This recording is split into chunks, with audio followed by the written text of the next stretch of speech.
judéo-christianisme, mais je pense que ce qui va advenir après, peu importe, on sent bien que ça va être une espèce de cosmopolitisme.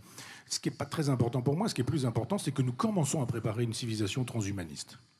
Et que si vraiment, il y a effectivement les gréco-romains qui ont rendu possible les judéo-chrétiens, il y a un moment de tuilage comme ça, l'idéologie woke, la cancel culture, contribue à détruire tout ça avec un certain nombre de théories, de thèses qui préparent le transhumanisme.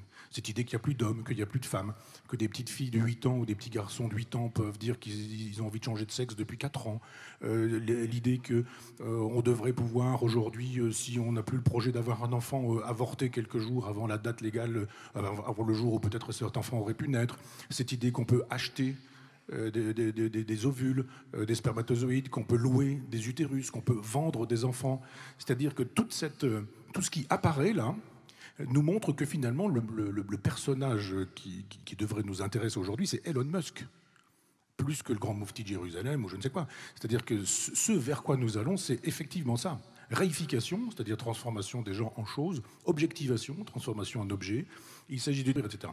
Je pense que ça, un jour, si d'autres sont encore capables de lire, de voir et de savoir ce qu'est notre présent et ce qui sera devenu leur passé, découvriront que effectivement la chose était bien dite.